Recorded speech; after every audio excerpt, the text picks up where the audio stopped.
Morning, everybody. Good morning, Rabbi. This week's parsha is still talking about the kosher animals and the kosher signs for the animals. So for an animal to be kosher, it has to chew its cud and have split hooves. And there's something very special that we learn from this in our own personal life. It's called to serve Hashem and avodas Hashem, and that is we have to follow these two characteristics. What does it mean to follow these two characteristics of split hooves and to chew its cud? So split hooves mean that the leg has a split through and through. There's a right and there's a left. We have to know what's right and we have to know what's wrong. You can't have a mishmash. You can't mix everything together and everything's okay, everything is fine. Because it says when you're nice in the places where you're not supposed to be nice and you have to be strict, you end up becoming an achzer. You end up becoming very disgusting, or you become very mean in places where you're supposed to be nice. If you let things go, so what happens later, you become too tough in the wrong places. So the first thing is to know what's right and to know what's wrong. If you don't know what's right and you don't know what's wrong, you're never going to do the right thing. So that's very important to have a split down the middle to know what's right and to know what's wrong. You may not be doing everything, but at least you have a plan. You know what's right and you know what's wrong and you'll get there. That's one. Two is to chew its cud, which is very, very interesting. Chew its cud means that the animal ate its food and it processed it and goes back up and processes it again. Comes back up, processes it again. So a lot of times we make decisions, right? We make a decision and that's the decision. And we're living with that decision for the rest of our lives. It's very important to process it. You made that decision, you thought about it, think about it again. Process it again.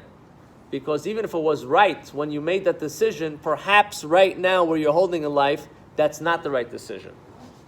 You know, when a person is 20 years old, they see things that are in a certain way, in a certain light. They see it black and white. As they get older, the colors start to change a little bit. Things, it's not so simple. You come to understand that life is not exactly like this and like that. And sometimes you have to give room for other things. So you can have the same situation and you'll make a total different decision or a total different conclusion. So you have to always constantly, with our growth, with the maturity, with the understanding, with the learning, with the insights that we have, perhaps whatever you made a decision last time around, this time you wouldn't make the same decision. An example, an extreme example, but it's a good example, is there was a man traveling on the train. It was a long ride. And there was a family next to him, a father with a couple of kids, and the kids were jumping and bouncing off the walls, and it was a little too much. You know, it's a couple-hour ride on the train, and these kids are bouncing. The father's not doing anything.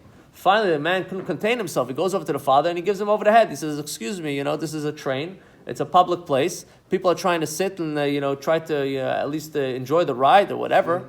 And your kids are just off the wall. You're not even doing anything about it." So he turns to him and says, "I want to apologize. I'm really sorry. But these kids right now on the way home from their mother's funeral. And it was a little bit of a hectic day today, so I'm trying not to bother them." So when the man heard that, then he didn't say anything. So what happened? Did anything change in the story? No, nothing changed. The actions are still the same. But you see a little deeper, you see a little further into the story, and your conclusion, or you're able to put up with it, is totally different. So the same thing is in our lives. The more we see, the deeper we understand, the more you process it, chew its cud, you can come to a much deeper conclusion. So may we be able to be kosher, act kosher, and have all the kosher good ingredients. Have a great day.